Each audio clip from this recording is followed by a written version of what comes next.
지난 시간에 이어서 고린도전서 이야기입니다. 고린도전서 10장 1절로 4절입니다. 고린도전서 10장 1절로 4절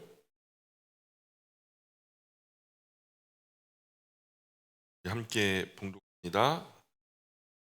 형제들아, 나는 너희가 알지 못하기를 원하지 아니하노니 우리 조상들이 다 구름 아래에 있고 바다 가운데로 지나며 모세에게 속하여 다 구름과 바다에서 세례를 받고 다 같은 신령한 음식을 먹으며 다 같은 신령한 음료를 마셨으니 이는 그들을 따르는 신령한 반석으로부터 마셨음에 그 반석은 곧 그리스도시라. 아멘. 자, 고린도전서 10장은 과거 이스라엘 백성 광야 지날 때 겪었던 일들을 기록하고 있죠. 그것을 이제 바울이 재해석하는 그런 이야기입니다. 그런데 이 기록들이 그때 사람들을 위한 것이 아니라 사실은 이후 시대를 살아가는 우리를 위한 거라고 지금 바울은 말하고 있어요. 이스라엘 광야 생활뿐 아니라 예레미야서 경우에도 예레미야 선지자가 40년 동안 눈물 흘리면서 전했잖아요.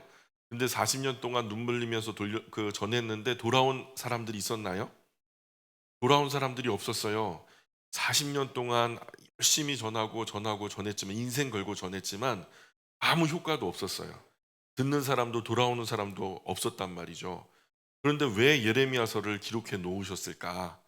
왜냐하면 이후 시대를 살아가는 사람들에게 이렇게 사람들이 하나님 말씀을 듣지 않을 때 하나님의 마음이 얼마나 아플까?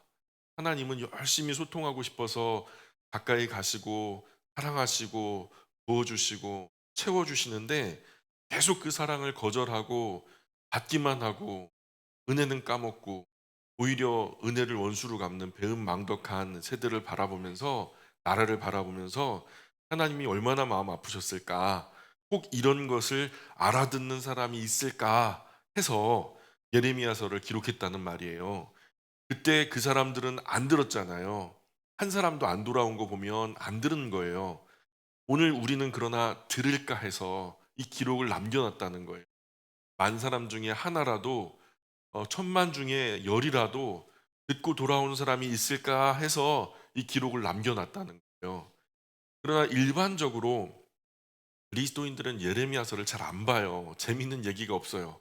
맨 야단만 맞고 또 선지자가 울고불고하고 그래요. 두드려 맞기나 하고. 보통 목회자들도 예레미야서로 설교하지 않으려고 해요. 별로 써먹을 게 없어요.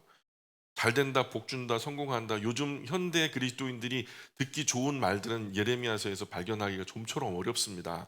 그런 말이 사실은 잘 된다, 성공한다, 뭐 승진한다 이런 말이 인기가 있는데 이런 말은 등장하지 않으니까 괴로운 거예요.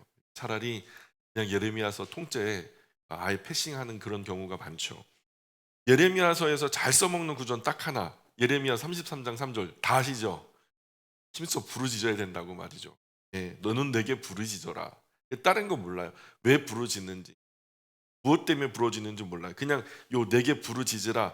그래갖고 맨날 주여 삼창할 때 예레미야서에서 부르짖으라 그랬냐고 부르짖으라고. 그게 같은 의미인지 모르겠습니다. 그러니까 이렇게 예레미야가 왜 부르짖는지 몰라요. 그리고 예레미야 안에서 하나님이 울든지 말든지 아파하든지 힘들어하든지 그건 별로 신경 안 써요. 그냥 덮어놓고 목회자가 교회의 어떤 목적, 개인의 목적을 위해서 부르짖으라 할 때 써먹는 구절이 예레미야 33장 3절 한 절이란 말이에요. 그래서 과거 역사를 기록한 사실이지만 다음 시대를 살아가는 사람들이 거울 삼아서 거기에 자신을 비추어 보게 하셨다는 거예요. 그래서 오늘 본문 고린도전서 10장 6절 한번 보실래요? 10장 6절에 보시면 한번 거기 보세요. 이러한 일은 우리의 무엇이 돼요? 본보기가 돼요. 그 본보기다가 한번 밑줄 그어보실래요? 본보기가 뭐죠? 뭐 개역 한글판 성경 가지고 오신 분 계신지 모르겠어요. 개역 한글판 성경에는 뭐라고 써 있냐면 이러한 일들은 우리의 거울이 돼요. 이렇게 번역되고 있어요. 거울이 돼요. 거울은 뭐 하는 거죠? 비춰보는. 거울에 우리를 비춰보면 아 오늘 화장이 잘 먹었구나. 그럼 흐뭇해하죠. 그래서 화장이 너무너무 잘 먹었어. 아유 기특해 하면서 볼 쓰다듬고 좋잖아요. 근데 거울에 보면서 이 사이에 고춧가루가 끼었다든가 아니면 화장이 번졌어요. 그러면 고춧가루도 빼고 또 번졌으면 또 화장도 고치고 고칠 거 고치고 거울은 그런 의미죠. 그죠? 나를 비추어 보는 거. 하나님 말씀에 나의 삶을 비추어 보고 잘하는 것은 만족과 보람을 느끼고 나 참 잘하고 있어 그래. 하나님이 말씀하신 대로 순종 잘하고 나 어렵지만 힘들게 그렇게 이 인생 잘 살아가고 있어 하면서 위로받을 수 있고, 또 잘못하는 부분이 있으면 나는 이러면 안 되는데 반성하고 회개하고, 그래서 본연의 자리로 다시 돌아가게 하는 계기가 바로 하나님의 말씀이 갖는 중요한 기능이라는 거예요. 예, 하나님의 말씀은 그런 기능이 있다는 거예요. 그래서 10장 1절에 보니까 형제들아 나는 너희가 알지 못하기를 원하지 아니하노니 우리 조상들이 다 구름 아래에 있고 바다 가운데로 지나며, 이 도대체 너무 어렵겠어요. 알지 못하기를 원하지 않는다, 이게 도대체 뭔 소리예요? 예? 이중부정이죠. 이중부정을 하는 거예요. 알지 못하기를 원하지 않는다라는 것은 뭐라는 거예요? 결국은 뭐예요? 제발 좀 알았으면 좋겠다. 이 강한 긍정이에요. 두 번의 부정이 겹치는 것은 좀 강한 긍정을 나타내는 것으로, 너희들이 제발 좀 알았으면 좋겠다. 뭘 알았으면 좋겠나? 이후 나오는 말들을 좀 알았으면 좋겠다. 자, 그래서 알지 못하기를 원하지 아니하노니 우리 조상들이부터 한번 읽어볼까요? 3절까지. 우리 조상들이, 시작.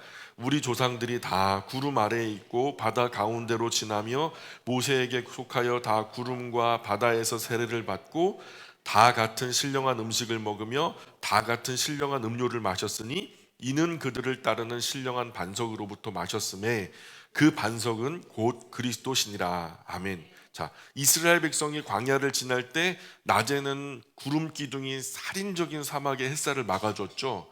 그리고 밤에는 영하까지는 아니더라도 거의 0점에 비슷하게 그냥 0도 가까이 내려간대요. 그러니까 그 사막에 그 여행을 가는 사람들이 깜짝깜짝 놀라는 게, 그 이스라엘 광야 사막은 거기는 또 돌사막이에요. 그래서 낮에는 거의 뭐 40도, 50도, 뭐 심지어는 60도까지 추결이 돼요. 그러니 바위가 막 난로 위에 올려놓은 것처럼 뜨겁게 달궈지죠. 그러다가 새벽이 되면 뭐 0도 가까이 막 곤두박질 치니까 뜨거웠던 바위가 급격하게 식으면서 땅땅하고서 막 터지는 소리가 들린대요, 밤에는.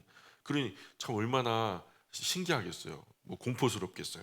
어쨌든 그런 뜨거운 그 사막의 장렬하는 태양빛에 그대로 노출이 된다.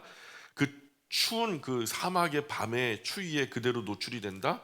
그런데 그런 것들을 밤에 불기둥으로, 낮에 구름기둥으로 그 추위와 그 더위를 막아주셨다는 거예요. 길이 없을 때는 바다를 갈라서 바다 밑으로 마른 땅을 밟고 지나가게 하셨고, 그 가운데 깊은 물밑을 지나며, 이것을 바울은 어떻게 해석하고 있냐면 국가적인 세례를 받았다. 국가적인 세례를 받았다.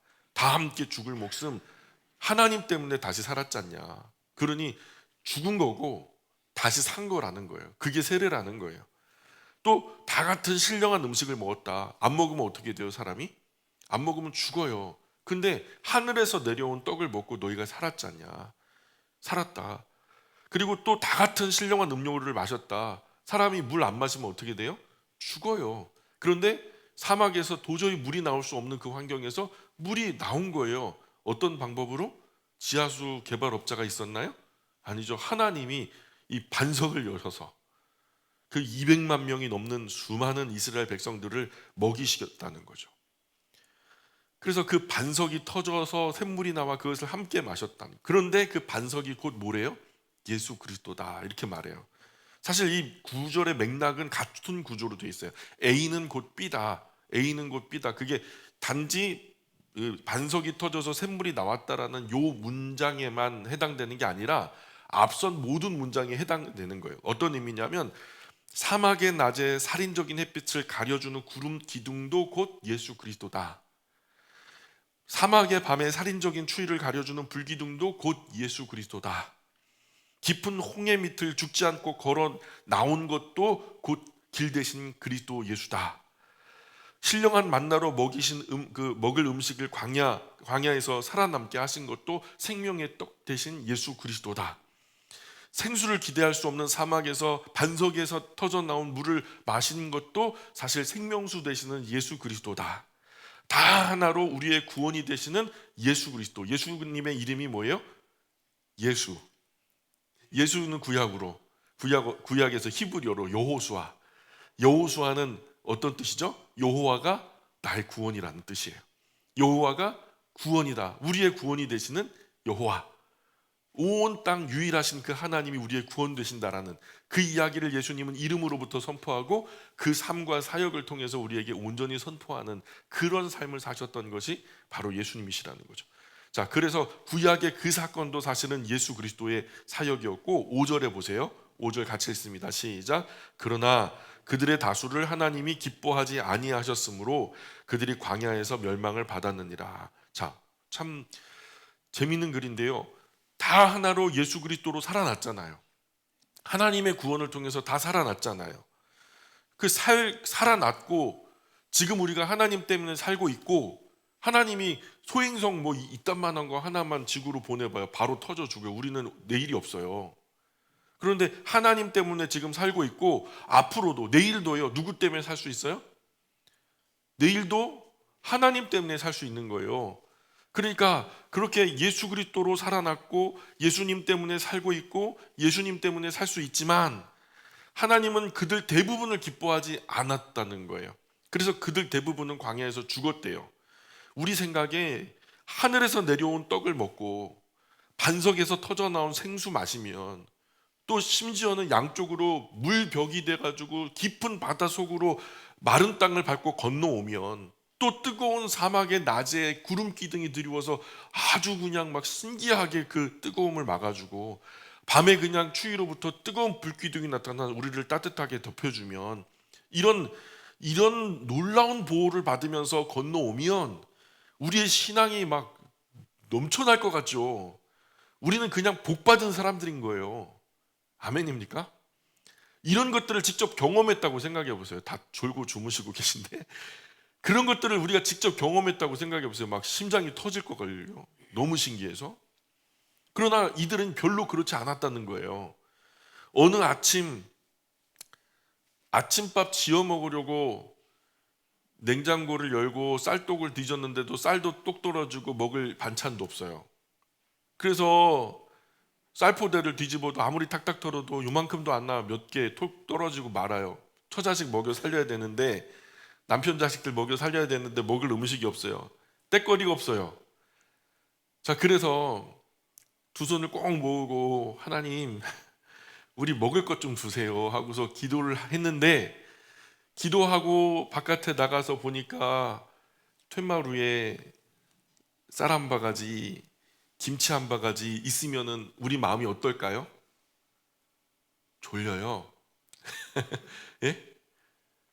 쌀 한 바가지, 김치 한 바가지 이렇게 딱 놓여 있으면 어떨까요? 그저 그냥 감격이죠. 생각해 보세요. 두 손 모고 방금 하나님 우리 가족 아침 먹을 거리가 없습니다. 먹을 것 주세요. 그랬는데 기도하고 문 열고 나왔더니 진짜 쌀 한 바가지, 김치 한 바가지 있었다면 그저 그냥 하나님 사랑합니다. 막 최고예요. 막 눈물이 막 비오듯 할 거고. 사실 저희 가족이 그랬거든요. 천막교회 시절에 어머니가 그랬어요. 먹을 게 없었대요. 기도하고 나왔더니 쌀 한 바가지, 김치 한 바가지 딱 있었더래요. 그래서 참 그래요. 그런데 광야 백성은요, 그 먹을 것이 없는데 하늘에서 만나가 내려서 그거 먹었어요. 근데 그 만나를 먹고도 죽었어요. 이 죽었다는 것은 사람이 막 오랫동안 살다가 그냥 이 연수가 다해서 죽었다는 얘기가 아니라 그런 얘기가 아니라 그 하나님이 인도하시는 하나님을 신뢰하지 못하고 그 은혜와 그 구원의 은혜에 감격하지 못하고 그걸 그냥 그 먹고도 그 광야 안에서 약속의 땅 들어가지 못하고 죽었다는 그런 얘기예요.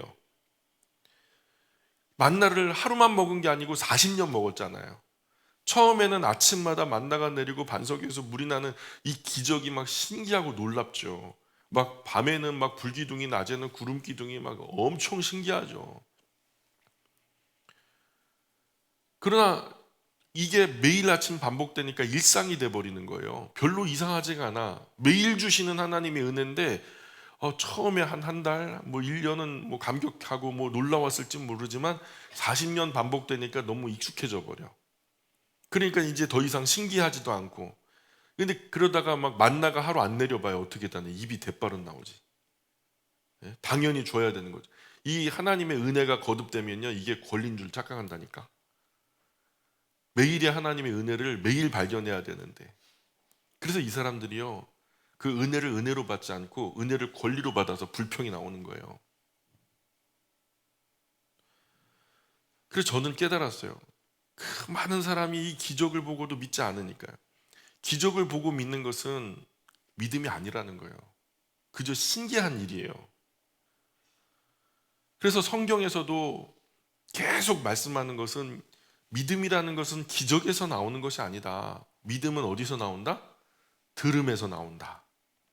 믿음은 어디서 나온다? 들음에서 나온다. 그렇게 많은 기적을 보면서도 믿지 않아서 멸망받은 사람들의 본보기가 된 거예요. 이 역사율에 이런 이스라엘 같은 나라가 어딨냐는 거예요. 이런 놀라운 기적들을, 완전히 막 총천연색 기적들을 다 봤는데 결국은 가나안 땅, 약속의 땅, 그 믿음으로 들어간 사람들이 몇 명이나 있냐는 거예요. 다 죽었다는 않는 거예요. 그래서 아직도 기적 보고 믿으려는 사람들은 참 불쌍한 사람들이에요. 막 방언받고 믿으려고 하고, 막 그냥 막 장풍 쏴가지고 막 넘어지면서 믿으려고 하고, 막 신유 은사를 통해서 막 치료받아가지고 막 은혜 믿으려고 하고, 이건 다 거짓말이에요. 그 일상이 된다니까. 건강해지고 한 달만 지나봐요. 당연히 우연히 고쳐졌겠지. 하나님의 은혜는 간대 없어요. 그러니까 아직도 기적 보고 믿으려 하는 사람들은 참 불쌍한 사람들인 거예요. 그들의 실패가 전혀 교훈이 되지 못하는 거예요. 괜히 약속의 땅 들어가지 못할 바에야 그저 이집트 고센 땅에서 노예로 살더라도 거기 머물러 있었던 편이 나을 뻔했다. 지금 오늘의 이 놀라운 어떤 기적은 간대없고요, 과거 애굽 땅에서, 이집트 땅에서 그 고기 까마 곁에서 그냥 흘러 넘치는 고기 국물에 그냥 남는 찌꺼기 고기 그냥 하나 주워 먹던 거, 그거 추억하면서 나 거기서 그냥 눌러 앉아 살 걸 그랬다. 이런 푸념이나 하고 앉아 있으니까. 우리말에 그런 말 있죠. 가다가 아니 가면 아니 감만 못하다. 들어보셨어요? 참 이스라엘 백성은 이집트에서 보면은 열장 홍해 건넌 사건, 매일의 불기둥 구름기둥, 매일의 만나, 반석의 생수, 기적에서 기적으로 살아왔죠. 기적 아니면 살 수가 없었던 나라예요. 굉장한 하나님의 은혜와 복을 직접적으로 누리며 살았던 유일한 백성, 역사율에 이런 나라가 없었단 말이에요. 그런데 그것이 정말 그들에게 복이었어요? 그들에게 복이었냐고. 오늘 본문으로 가보세요. 그들의 다수를 하나님이 기뻐하지 아니하셨으므로 그들이 광야에서 멸망을 받았느니라.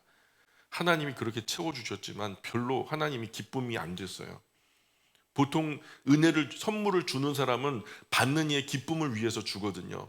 처음에는 기뻤는지 모르지만 40년 반복되니까 별로, 나중에는 이 기름진 식물을 우리에게서 치우라고, 이 박한 식물을 우리 앞에서 치우라고, 나중에는요 이게 은혜와 감사의 거리가 아니라 불평거리가 되더라니까요. 이 사막 한가운데서 하루만 하나님께서 손길을 거두셔도 죽어버릴 사람들이 길이 거칠라고 막 불평불만하다 불뱀에 물리고 막 그랬다니까요. 나중에도 나오지만. 그래서 하나님은 숫자가 많은 편에 서지 않으세요. 우리 교회는 큰 교회일까요? 작은 교회일까요? 우리 교회는 작은 교회예요. 그래서 어떤 분은 아이고 교회가 너무 작아서 안 되겠다, 애들 교육도 안 되겠다, 그리고 딴 곳으로 가버리거든요. 그러나 성경은 그들 다수를 하나님이 기뻐하지 않으셨다 그래요. 언제나 옳은 길을 걷는 사람은 소수였고요, 사람 많다고 꼭 옳은 것만 아니고, 물론 같은 이치로 사람 많다고 다 틀린 것도 아니지만요, 중요한 것은 성경에 나타나는 수많은 이 다수가요 틀린 길, 옳지 않은 길로 걷더라는 거예요. 극히 소수 작은 사람들이 옳은 길, 바른 길로 걷더라는 거예요. 그래서 하나님은 숫자에 많고 적음에 연연해하지 않으신단 말이에요. 그렇다고 우리가 전도하지 말아야 된다는 말이 아니에요. 전도는 마땅한 우리의 본분이죠. 그러나 단지 숫자가 많다는 것은 아무 의미가 없어요. 예수님은 오히려 적은 사람들에게, 연약한 사람들에게 용기를 주시기를 어떻게 말씀하셨냐면, 적은 무리여 두려워하지 말아라. 적은 무리여 두려워하지 말아라. 하나님께서 그 나라를 너희에게 주시기를 기뻐하신다. 오히려 작은 사람들, 연약한 사람들이 핍박받으면서 옳은 길에 서려고 몸부림칠 때 그들에게 용기를 북돋워 주시면서 하셨던 말씀이잖아요. 예수님은 공생의 기간 중에 하나님 나라를 가르치실 때 많은 사람들이 몰려들었어요. 와, 여기 진짜 메시아가 왔다면서 하면서 예수님 뒤에 막 구름대 같은 군중들이 몰려들었거든요. 그러나 대부분이 구경꾼들, 심지어는 예수님이 광야에서 떡을, 물고기 2떡 5개로 엄청나게 12바구니나 남는 음식을 만들어 먹이니까 최소한 예수님 따라다니면 굶어 죽지는 않겠다. 그래가지고 예수님 따라서 떡발하고 다니는 사람들, 정말 예수님 바르게 따르는 사람들은 몇몇이 안 됐단 말이에요. 그리고 다 떠나가 버렸어요. 예, 나중에 누구를 거지로 하나 하면서 다 떠나갔거든요. 예, 그리고 예수님께서 따라온 사람들에게 뭐라고 말하냐면, 아버지께서 이끌지 않으면 아무도 내게로 올 수 없어. 너희들 이렇게 온 것은 아버지께서 내게 이끌었기 때문에 너희가 온 거야. 이렇게 가르치니까, 이게 무슨 말도 안 되는 소리. 내가 내 발로 여기 왔는데 내 자유로, 무슨 아버지가 이끌지 않, 말도 안 되는 소리 하고 있다. 그러니 이런 말씀을 3번이나 반복하시거든요. 사람들은 이상했을 거예요. 나는 그냥 내 마음대로 온 건데 하나님이 나를 보내셨다고? 예수님은 더 나아가서 나를 따르는 사람은 죽어도 살고 살아서 나를 믿는 자는 마지막 날에 그냥 막 그 영원히 살게 한다, 이런 얘기를 하시니까 대부분의 사람들은, 야, 저 사람 이상해. 사람이 죽어도 산대. 살아서 믿으면 영원히 죽지 않는데 말도 안 되는 소리. 이 사이비 이단이다. 야, 가자. 슬슬 도망가는 거죠.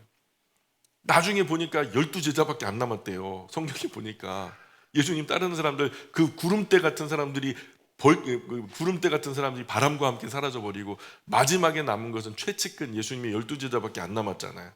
그래서 예수님 물어요. 너희도 갈래? 그랬잖아요. 너희도 갈래? 여러분도 가실래요? 베드로가 뭐라고 고백해요? 주여, 영생의 말씀이 주께 있사오니 우리가 누구에게로 가겠습니까? 이렇게 대답해요.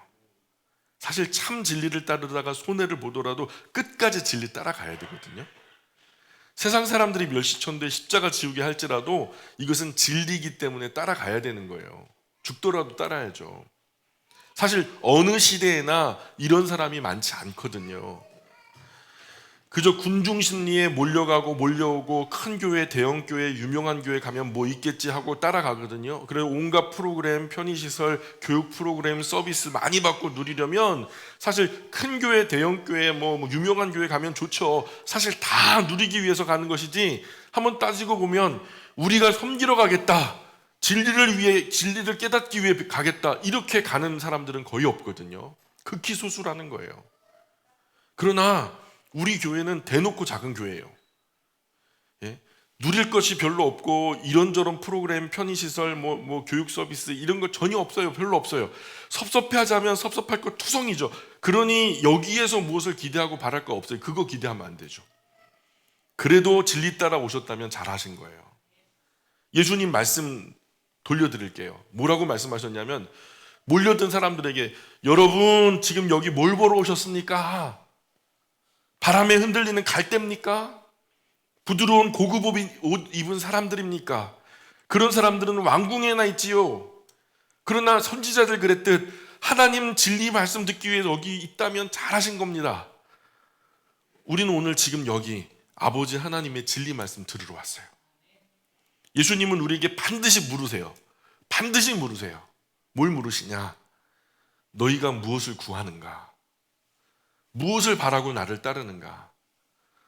군중들에게 물어보셨던 것처럼 이 자리에 앉아있는 저와 여러분에게 똑같이 물으실 거예요. 여러분은 뭘 구하세요? 너희는 나에게 무엇을 구하는가? 너희는 무엇을 바라고 나를 따르는가? 라고 물으실 때 우리의 대답은 뭐가 돼야 될까요? 자, 6절 읽어볼게요. 시작. 이러한 일은 우리의 본보기가 되어 우리로 하여금 그들이 악을 즐겨한 것 같이 즐겨하는 자가 되지 않게 하려 함이니. 자, 이러한 일은 어떤 일인가요? 이집트 탈출기 시절에 이스라엘이 경험했던 갖은 이적과 기적, 그럼에도 불구하고 대부분의 사람이 둘 빼놓고 모두가 약속의 땅에 들어가지 못했던 사건. 그러니 우리도 그런 허무한 역사를 반복하면 되겠는가? 라고 묻는 거예요. 아주 쉽게 말해서 그 역사가 거울이 되어 비춰보자는 거예요. 우리도 그들처럼 구름처럼 예수님을 따라다니다가 아무것도 아닌 진짜 두 사람 남남하나 하는 그런 모습이 아니라 우린 좀 달라보자는 거죠. 우리는 서구 기독교 역사가 대단하게 선진 역사다. 그래서 막 미국으로 막 독일로 신학 그 박사학위 받으러 가는 분들 대단하다고 생각하거든요. 지금도 거기에 목매고 연연해하는 목사님들 굉장히 많아요.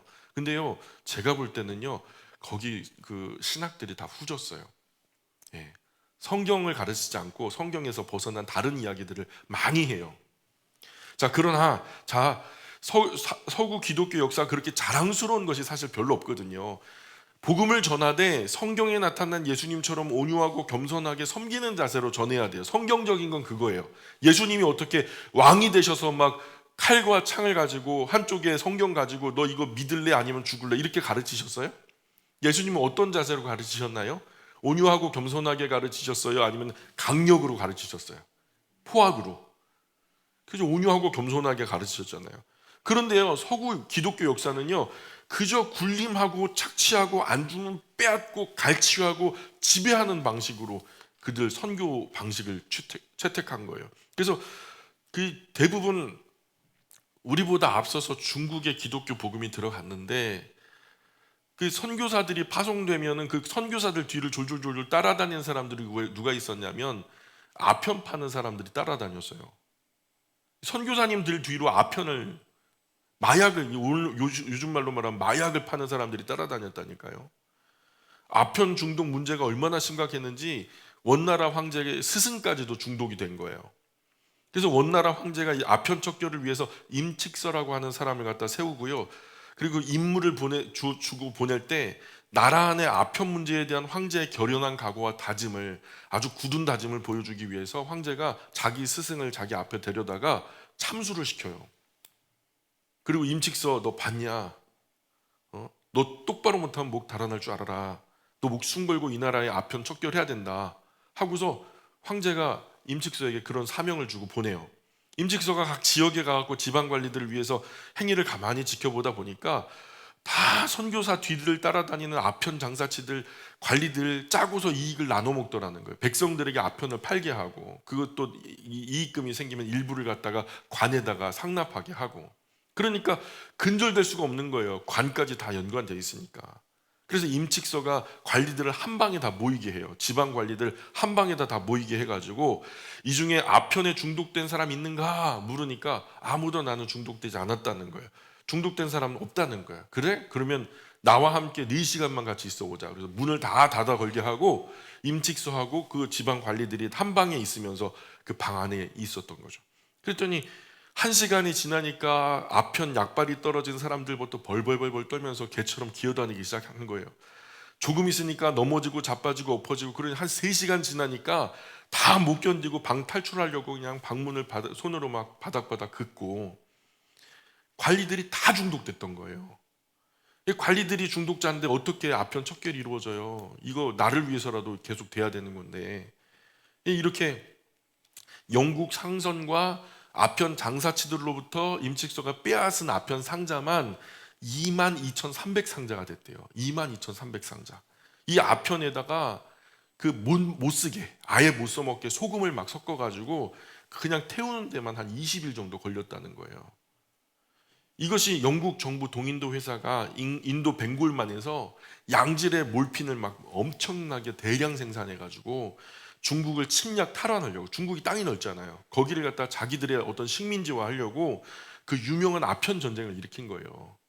그 군사력으로 간 게 아니라 아편으로 그 국민들 전부 다 중독시켜가지고 다 발알해 놓으려고 영국이 사실 사정거리가 엄청난 신무기 대포를 앞세워가지고 중국에 쳐들어가잖아요. 그 당시 원나라도 대포가 있었는데 이 대포가 영국 거의 반도 못 나갔대요.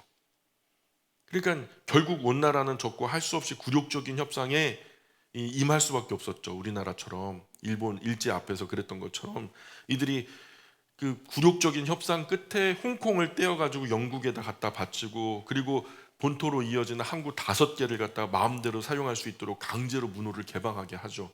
이 5개의 항구로 아편이 무한대로 그냥 원나라로 막 들어오게 되죠. 이런 아편 장사꾼들이 우리나라 6.25 전쟁 직전까지 있었다는 거예요. 당시 기독교 국가라고 하는 나라들이 중국에 하도 못된 이런 짓들을 많이 했어요. 선교사님들이 물론 이 거룩하고 경건한 일들을 하기도 했지만 사실 그것은 사실 일부고, 그래서 중국이 가가지고 막 선교를 하면 잘 될 것 같잖아요. 그 뭐 잘 되는 부분도 있어요. 근데 잘 되는데 잘 되는 결정적인 순간에 잘 안 돼요. 뭔가 잘 될 것 같은 처음에는 잘 되는데 결정적으로 안 돼요. 왜 그러냐면 역사적 배경이 있기 때문에 그래요. 기독교 복음이 선교로 많은 사람들에게 호응과 관심을 얻게 되면 이 복음만 수출될 때는 인기가 대단하거든요. 그런데 의식 있는 지성들이 야, 이 도대체 무슨 이 이벤트야? 뭐야? 기독교라는 게 뭐야? 하면서 막 이슈가 돼요. 사회 이슈가 돼요. 막 너도 믿고 나도 믿고 막 다 교회 다닌다 하니까. 그러면 이 의식 있는 지성들이 기독교란 무엇인가? 이거 꼭 생각하거든요. 그래서 기독교란 무엇인가 할 때 제일 먼저 따지는 건 역사예요, 역사. 이 역사를 보면은 자기 나라와 밀접해 있는 그 역사적인 과거 배경을 보면은 원나라 때 아편 전쟁부터 나오는 걸요. 기독교의 악한 영향력 되짚을 수밖에 없었던 거죠. 그래서 영국 성공회는 지금 우리가 아는 기독교와 완전히 다르거든요. 그러나 성경을 모르는 사람들 입장에서는 그놈이 그놈인 거예요. 과거 그놈이 지금의 이놈이라고 생각하는 거죠. 다 똑같은 놈들인 거예요. 다 예수님 이름 가지고 나오니까. 뿐만 아니라 유럽의 기독교, 즉 중세 천년 로마 카톨릭이 남미에 가서 얼마나 악한 짓을 했는지를 몰라요. 뭐 십자군 원정해가지고, 그 십자군 원정해가지고 뭐 목사님들, 뭐 전도사님들 갔나요? 신부 사제들이 갔나요? 전부 다 막 깡패, 조폭들 이런 사람들 대본 보내놓고 그 군량비나 이런 것도 안 주고 현지 조달하게 하고, 그러면서 그 서민들에게, 양민들에게 아무 의식 없는 사람들에게 얼마나 잔혹한 짓을 많이 했는지 몰라요. 1000년 동안 그 짓을 했으니까. 지금 우리가 아는 역사는 대부분 승자편에서 기록된 것이기 때문에 실제로 일어났던 역사적 사실들은 우리가 알고 있는 것과 다른 경우가 허다합니다. 에밀 졸라 소설 보면 프랑스라고 하는 나라도요, 굉장히 정말 눈 뜨고 보기 참혹한 나라예요. 다 한 가지로 로마 카톨릭을 위시해서 부패하고 썩어버린 권력에 질려버린 거죠, 다들. 그래서 성경은 역사고 역사는 거울이고, 그래서 거울은 또한 성경이고요. 이 바울은 이 부분에서 우리는 그렇게 하지 말자, 우리는 그렇게 하지 말자, 이걸 몇 번 반복하는지 아세요? 우리는 그렇게 하지 말자라는 말을 5번 반복해요. 그 거울 삼아 출애굽 시대에 그 이스라엘 백성들의 그 은혜를 받음에도 불구하고 원수를 갚았던 그들의 그 미련함을 우리는 그렇게 하지 말자. 우리로 하여금 그들이 악을 즐겨한 것 같이 즐겨하는 자가 되지 않게 하려 함이다, 이렇게 말하는 거죠. 7절 계속 읽어볼게요. 7절 시작. 그들 가운데 어떤 사람들이 같이 너희는 우상 숭배하는 자가 되지 말라, 기록된 바 백성이 앉아서 먹고 마시며 일어나서 뛰논다 함과 같으니라. 자, 이거는 뭔 사건 같아요? 딱 보면은 바울이 지금 과거 역사를 자꾸만 가지고 오고 있죠. 이 출애굽기 32장 사건이에요. 모세가 십계명 돌판 받기 위해서 시내산에 올라가죠. 40일 동안 그곳에서 하나님과 교제할 때에 40일이 지나도 안 내려오니까 거기서 죽은 줄만 아는 거예요. 거기 먹을 것이 있는 것도 아니고 무슨 마실 물이 있는 것도 아니고, 사람이 40일 동안 밤낮으로 기다렸는데 안 내려오면 뭔가 탈이 난 거죠 뭐. 그러니까 죽은 줄을 알고 아론을 위시해서 산 아래 이집트 탈출한 이스라엘 백성들, 자기들의 은금 보화를 다 모아가지고 금송아지를 만들고서요, 그 금송아지가 이집트에서 우리를 인도하여 낸 여호와 하나님이다 하면서, 모세가 안 내려오면 뭐 올라가서 찾을 생각을 안 하고, 예? 왜 우상을 만듭니까? 이것이 우리를 이집트에서 인도해낸 여호와다라고 막 선언하면서. 그럼 되겠어요? 안 되겠어요? 안 되는 거잖아요. 하나님이 기분 나쁘시겠어요? 안 나쁘시겠어요? 나쁘는 당연한 거죠. 그 우상 앞에 먹고 마시고 일어나 미쳐 날뛰고 노는 말도 안 되는 짓을 한 거예요. 그래서 8절에 시작. 그들 중에 어떤 사람들이 음행하다가 하루에 23,000명이 죽었나니 우리는 그들과 같이 음행하지 말자. 그래서 이 사건도 과거 역사인데 민수기 25장에 나타난 사건이에요. 민수기 25장에는 24,000명으로 나와 있어요. 근데 뭐 24,000이든 23,000이든 그 숫자가 중요한 게 아니고, 어쨌든 그런 역사적인 사건이 있었던 거예요. 이스라엘의 시딤에 이르러 이방 여자들과 음행을 시작해요. 그래서 막 그냥 이스라엘 남자들은 이방 여자를 취한 후에 이방 여자들이 인도로 그들이 섬기는 신에게까지 찾아가 갖고 그들을 숭배해요. 또 그들에게 절해요. 그렇게 이스라엘이 바알불 우상에게 가담하게 되고, 이스라엘의 경건한 남자들이 우상 숭배가 이루어지는 것을 보면서 모세의 명령으로 음행 이후에 우상 숭배에 가담한 사람들을 죽이게 하니까 2만 4천 하루 만에 다 죽임을 당했다는 거예요. 우리는 그렇게 하지 말자. 우리는 그들과 같이 뭘 하지 말자? 먼저는 음행이고 또 나아가 우상 숭배하지 말자. 왜 이 사건을 성경에 기록해 놨어요? 지금 누군가 간음하고 우상 숭배할 때 2만 4천 명이 한꺼번에 죽고 그러지는 않잖아요. 그죠? 우리 시절에 누가 음행했는데 막 갑자기 죽어요? 그러지 않잖아요. 우상 숭배했는데 막 거기서 막 이렇게 절하다가 죽어요? 그러지 않잖아요. 이런 음란과 우상 숭배로 이어지는 죄는 2만 4천 명이 하루 만에 죽임을 당한 만큼 하나님 앞에서 정말로 무시무시한 죄라는 것을 우리에게 가르쳐 주는 거예요. 이 역사가 반복되면 남을 사람이 누가 있겠어요? 그들의 생명값으로 호되게 레슨비를 치르고 아주 남겨진 귀한 값비싼 교훈이 우리 앞에 있는 거예요. 성경에 기록되어 있는 거예요. 그러니까 오늘 우리 시대의 사람들은 바르게 교훈을 받기 위해서 성경을 거울로 삼아 우리가 이 역사를 반복하지 말자는 거죠. 9절 계속 읽어봅니다. 시작.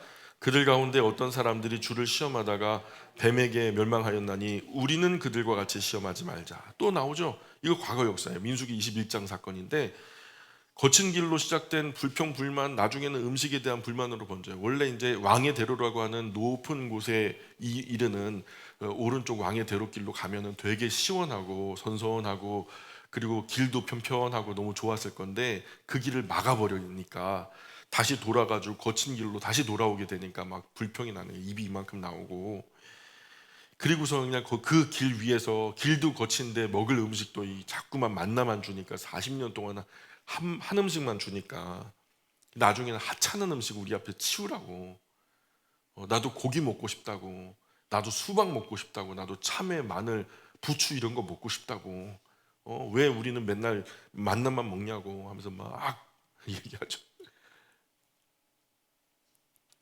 처음에는 꿀 섞은 과자 맛 난다고 그랬잖아요. 아이고 얼마나 맛있는지 꿀 섞은 과자 맛이 나요 하면서 막 좋아하다가 이제는 하찮은 음식이라는 거예요. 기름 섞은 과자 맛 같다 그러다니 이 하찮은 음식 싫습니다. 이제는 모세를 향해서 하나님을 향해서 불평불만. 그러니 하나님께서 눈뜨고는 못 보겠는 거예요. 불뱀 보내시죠. 불평불만하다가 불뱀에게 물린 사건이죠. 우리는 역사 속에서 그들처럼 그렇게 하지 말자. 10절 시작. 그들 가운데 어떤 사람들이 원망하다가 멸망시키는 자에게 멸망하였나니 너희는 그들과 같이 원망하지 말라. 하나님 원망하고 하나님 시험하다가 망했던 사건, 역사의 교훈처럼 우리도 하나님 원망하고 하나님 시험하다가는 망한다. 너희도 또 그렇게 된다. 그렇게 되지 말자. 이 모든 역사의 사건들을 사실 그대로 담백하게 기록해서 후대에 우리에게 전해주는 이유가 바로 그런 거다. 너희는 그렇게 하지 말라고 하는 거다. 그때 그들은 불평불만 원망하다 다 죽었지만 너희는 그렇게 되지 말라는 거다. 성경에 기록된 역사를 거울 삼고 지금 너희를 그 역사의 거울에 비추어 보라 안내하는 것이 오늘 바울이 얘기하는 거예요. 그래서 11절 계속 읽습니다. 시작. 그들에게 일어난 이런 일은 본보기가 되고 또한 말세를 만난 우리를 깨우치기 위하여 기록되었느니라. 아멘. 확실히 그렇죠. 임의로 말하는 게 아니라 성경이 그렇게 선언하고 있어요. 마지막 세대를 만난 우리를 깨우치기 위해서 기록되었다. 정확한 말이죠. 12절 시작. 그런즉 선줄로 생각하는 자는 넘어질까 조심하라. 그래서 썼으니까 넘어지겠죠. 넘어져 있으면 다시 넘어질 리는 없죠. 그죠? 안 넘어지려면 어떻게 해요? 자세를 한껏 낮춰야 돼요. 누구 앞에서? 하나님 앞에서. 역사와 하나님 앞에서. 에이 쟤들은 저랬어요. 근데 우리는 안 그럴걸요. 그것도 교만한 거예요. 그들도 우리와 똑같은 사람이었거든요. 하나님 우리도 얼마든지 그들보다 훨씬 더 나쁠 수 있어요. 그들보다 훨씬 더 타락할 수 있어요. 하나님. 그러나 하나님 우리를 붙들어 주세요. 이런 겸손함이 필요하죠. 그죠? 섰으니까 넘어지죠.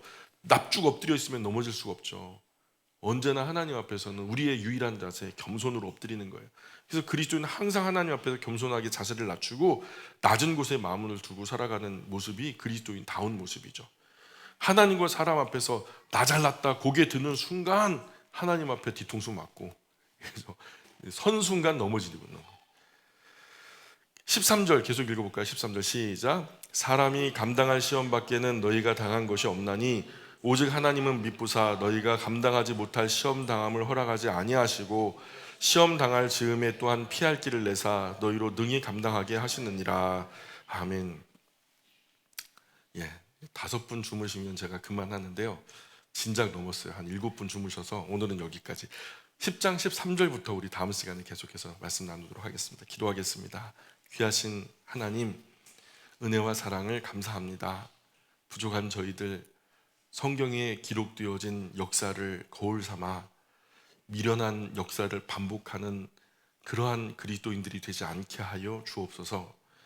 하나님, 이 위대한 교훈을 저희의 심장에 새기고 뼛속에 새겨 더 겸손히 하나님 앞에 행하게 도와주시고, 주님 한 걸음 한 걸음을 신중하게 주님이 기뻐하실 모양으로 발 내디뎌 걸어갈 수 있도록 남은 인생의 행보를 동행하여 주시고 인도하여 주옵소서. 오직 하나님만 영광 받으셨으면 좋겠습니다. 감사하며 예수님 거룩하신 이름 의지하여 기도합니다.